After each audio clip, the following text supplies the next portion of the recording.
ہاں جی، اب ہے ہمارے مشرقی پہاڑ۔ مشرقی پہاڑی جو سلسلہ ہے اس میں ایپیلیچین ماؤنٹینز شامل ہیں، اور اس کے علاوہ لیبراڈور اور نیو فاؤنڈ لینڈ کے پہاڑ بھی اس کے اندر شامل ہیں۔ کہیں پر بھی ان کی بلندی 2100 میٹر سے زیادہ نہیں ہے، اور یہ پہاڑی سلسلے جو ہیں یہ بحر اوقیانوس کے ساحل اور وسطی میدان کے درمیان رکاوٹ کا باعث بنے رہے۔ لیکن ان کے درمیان میں دو بڑے کشادہ راستے بھی ہیں، وہ ایک تو ہے دریائے سینٹ لارنس کی وادی اور دوسرا ہے دریائے ہڈسن کی وادی۔ اب یہ دیکھیں یہاں پہ ہیں یہ آپ کے ایپیلیچین ماؤنٹین جو شمال مشرق سے جنوب مغرب کی طرف پھیلے ہوئے ہیں، اور یہ بحر اوقیانوس کے اور وسطی میدان کے درمیان میں ایک رکاوٹ ہے۔ لیکن ان کے اندر جو ہے وہ راستے دو ہیں بڑے بڑے، ایک تو ہے یہ ریور سینٹ لارنس کی وادی جس کے ذریعے یہ بحر اوقیانوس سے ملتا ہے، اور دوسرا جو ہے یہاں پہ خلیج ہڈسن جو ہے وہ دوسرا ایک اہم راستہ ہے۔ ایپیلیچین پہاڑ شمال مشرق سے جنوب مغرب کی طرف نیو فاؤنڈ لینڈ اور مشرقی کینیڈا کے ساحل کے علاقے سے جنوبی ریاستہائے متحدہ امریکہ میں الاباما اسٹیٹ تک پھیلے ہوئے ہیں۔ ماہرین ارضیات کے مطابق یہ دنیا کے پرانے ترین پہاڑ ہیں جو تقریباً 500 ملین سال پہلے وجود میں آئے۔ اب ان کو بھی طبعی لحاظ سے مزید 4 حصوں میں تقسیم کرتے ہیں۔ نمبر 1 پیڈ ماؤنٹ پلیٹو، یا اس کو کہتے ہیں سطح مرتفع دامنے کو۔ دوسرے نمبر پہ ہے بلو رج۔ تیسرے نمبر پر ہے ایپیلیچین کی عظیم وادی یا دا گریٹ ایپیلیچین ویلی، اور چوتھے نمبر پہ ہے سطح مرتفع ایپیلیچین۔ اب یہ جو چاروں خطے ہیں یہ آپس میں متوازی بیلٹس کی صورت میں واقع ہیں، ایک دوسرے کے متوازی۔ اب سب سے پہلے ہے سطح مرتفع دامنے کو۔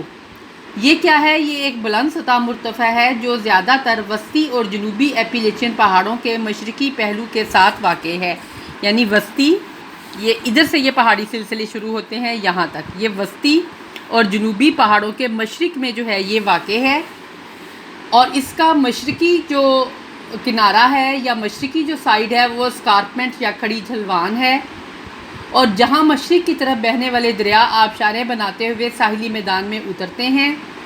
جو مقام جہاں پہ یہ آبشاریں بنتی ہیں وہ فال لائن کہلاتے ہیں، اور جو شہر یا قصبے ان پر آباد ہیں ان کو فال لائن ٹاؤنز کا نام دیا گیا ہے۔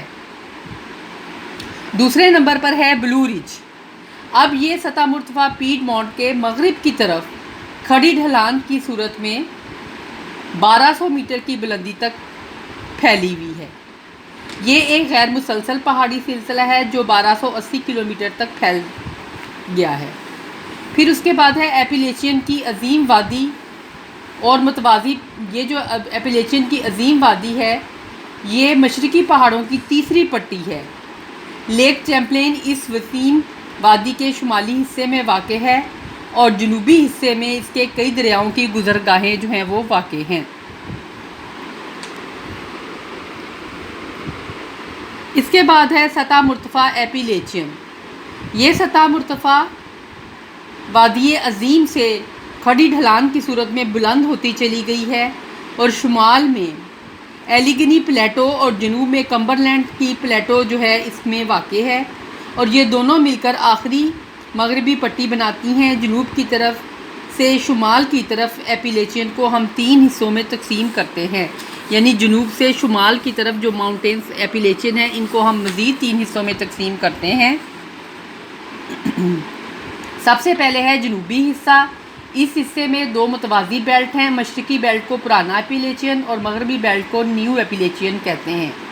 ان کا تعلق نئی اور پرانی چٹانوں سے ہے۔ دوسرے نمبر پہ ہے نیو انگلینڈ سیکشن۔ دریائے ہڈسن کے شمال میں ایپیلیچین کی پرانی چٹانوں کی بیلٹ نیو انگلینڈ تک چلی گئی ہے۔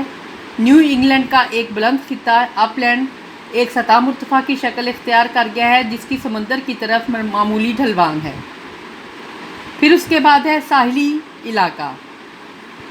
یہ حصہ نیو برنسوک کے وسطی پہاڑوں، نووا اسکوشیا اور کیپ بریٹن کی پہاڑیوں پر مشتمل ہے، اور یہ پرانے دور کے پہاڑ ہیں۔